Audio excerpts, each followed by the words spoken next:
કેટલાક ચરિત્રો એવા હોય છે કે જે હંમેશા ચર્ચામાં રહેતા હોય છે. આવું એક નામ એટલે બોલિવૂડ એક્ટ્રેસ મમતા કુલકર્ણી. 3 દાયકા પહેલાં બોલિવૂડમાં મોડલિંગ ક્ષેત્રમાં પોતાના બોલ્ડ અંદાજ, ગ્લેમરસ અંદાજને કારણે ચર્ચામાં રહેલું આ નામ આજે 3 દાયકા પછી પણ ફરી ચર્ચામાં આવ્યું છે. પ્રયાગરાજ કુંભ મેળામાં કિન્નર અખાડા દ્વારા મમતા કુલકર્ણીને મહામંડલેશ્વરનું પદ આપવામાં આવ્યું છે. એટલે નામ ફરી ચર્ચાની એરણે ચડ્યું છે. આમ તો સમગ્ર જીવન યાત્રા મમતા કુલકર્ણીની ચર્ચાસ્પદ અને વિવાદાસ્પદ રહી છે. વર્ષો સુધી ક્યાંય દેખાવામાં ન આવ્યું નામ, અદૃશ્ય થઈ ગયેલું નામ, અને અચાનક કુંભ મેળામાં આ નામ પ્રગટ થયું. જે અખાડા સાથે જોડાયેલું છે એ કિન્નર અખાડો શું છે? મમતા કુલકર્ણીને મહામંડલેશ્વરનું પદ આપ્યું છે. એ પદ આપનાર લક્ષ્મીનારાયણ ત્રિપાઠી કિન્નર અખાડાના વડા કોણ છે? આ મહામંડલેશ્વર પદની લાયકાત શું? કોને મહામંડલેશ્વર પદ આપવામાં આવે? અને અખિલ ભારતીય અખાડા પરિષદના આ જુદા જુદા અખાડાનો ઇતિહાસ શું છે તેના વિશેની વાત છે. સૌથી પ્રથમ વાત એ કે મહામંડલેશ્વરનું પદ કોને આપવામાં આવે? મહામંડલેશ્વરના પદ માટેની લાયકાત શું, જે પદ મમતા કુલકર્ણીને આપવામાં આવ્યું? અને હવે તો એવી ખબર છે, એવા મીડિયા રિપોર્ટ્સ છે કે મમતા કુલકર્ણીનું આ મહામંડલેશ્વરનું પદ રદ કરવામાં આવ્યું છે. ઉપરાંત કિન્નર અખાડાના વડા તરીકે લક્ષ્મીનારાયણ ત્રિપાઠીને રદ કરવામાં આવ્યા છે. એટલે આ બધા સમાચારો વચ્ચે મહામંડલેશ્વરનું પદ એમને આપવામાં આવે છે કે જેમણે સંન્યાસ લીધો હોય, જેમને ગૃહસ્થ જીવન સાથે, ઘર પરિવાર સાથે કોઈ પણ પ્રકારનો સંબંધ ન હોય, વેદ વેદાંત, શાસ્ત્રો પુરાણોનું, સંસ્કૃત ભાષાનું જ્ઞાન હોય અને વર્ષો સુધી તપ સાધના કરી હોય, સાત્વિક જીવન યાત્રા જેમની રહી હોય, તેમને અખાડા પરિષદ દ્વારા, અખાડા દ્વારા મહામંડલેશ્વર બનાવવામાં આવે છે.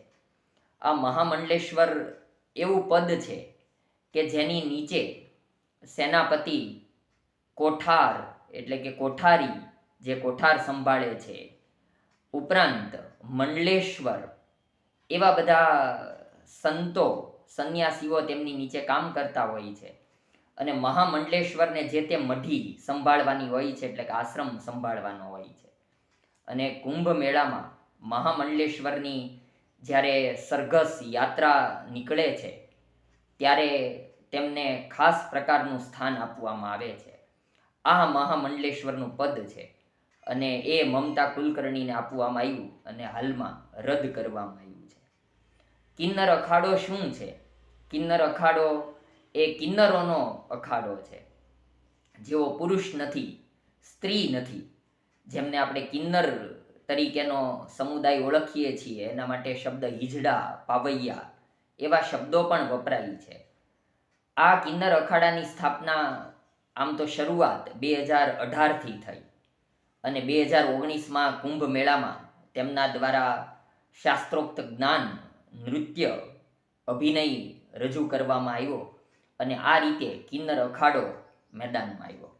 અને તેના વડા એ શરૂઆતથી લક્ષ્મીનારાયણ ત્રિપાઠી જે કિન્નર છે અને કિન્નર સમુદાયના એટલે કે કિન્નર અખાડાના વડા છે. જો કે અત્યારે તેમને રદ કરવામાં આવ્યા છે એવા મીડિયા રિપોર્ટ્સ છે. અને તેઓ કિન્નરોને પણ ચોક્કસ પ્રકારનું સ્થાન મળે, જેવી રીતે પુરુષોને મળે છે, સ્ત્રીઓને મળે છે, એ માટેની લડત પણ ચલાવવામાં આવે છે. અને જે જુદા જુદા 13 અખાડા માનવામાં આવે છે તેમાં કિન્નર અખાડાને સ્થાન આપવામાં આવ્યું છે. અને જે જુદા જુદા 13 અખાડા છે તેમાં પંચદશનામ અખાડા હોય કે નિર્મોહી અખાડા હોય કે નિરંજની અખાડા હોય, એવા અલગ અલગ અખાડાનું સંચાલન એ અખિલ ભારતીય અખાડા પરિષદ કરે છે. એવું માનવામાં આવે છે કે આદિ શંકરાચાર્ય દ્વારા દાયકાઓ પહેલાં, શતકો પહેલાં આ અખાડાની સ્થાપના થઈ હતી અને સનાતન હિન્દુ ધર્મના રક્ષણ માટે તેમનું વર્ચસ્વ વધારવામાં આવ્યું. ધર્મ સત્તાને રાજસત્તા કરતાં પણ મોટી માનવામાં આવે છે આપણી ભારતીય સંસ્કૃતિમાં અને સનાતન હિન્દુ ધર્મમાં. કારણ કે હિન્દુત્વના રક્ષણ માટે અખાડા પરિષદ એ જરૂરી છે. આ જુદા જુદા જે અખાડાઓ છે તેમના હેડક્વાર્ટર અલગ અલગ છે. કોઈ અખાડાનું હેડક્વાર્ટર મથુરા છે, તો કોઈ અખાડાનું હેડક્વાર્ટર જુનાગઢ છે, કોઈ અખાડાનું હેડક્વાર્ટર પ્રયાગરાજ છે, તો કોઈ અખાડાનું હેડક્વાર્ટર અયોધ્યા છે. આમ કુંભ મેળામાં આ અખાડાની જે પરિષદ છે એ વધુ ચર્ચામાં હોય છે, અને અયોધ્યામાં રામ મંદિર બન્યું તેના મૂળમાં પણ અખાડાનું કેન્દ્રબિંદુ માનવામાં આવે છે. અત્યારે અખિલ ભારતીય અખાડા પરિષદના અધ્યક્ષ એ રવિન્દ્રપુરી મહારાજ છે, અને તેમણે જ્યારે પણ હિન્દુ ધર્મ વિરુદ્ધ કોઈ કામગીરી થઈ છે ત્યારે તેના રક્ષણ માટે આ અખાડા પરિષદનું કાર્ય એ જોવામાં આવ્યું છે, અને તેમની જરૂરિયાત પણ હિન્દુ ધર્મના રક્ષણ માટે છે.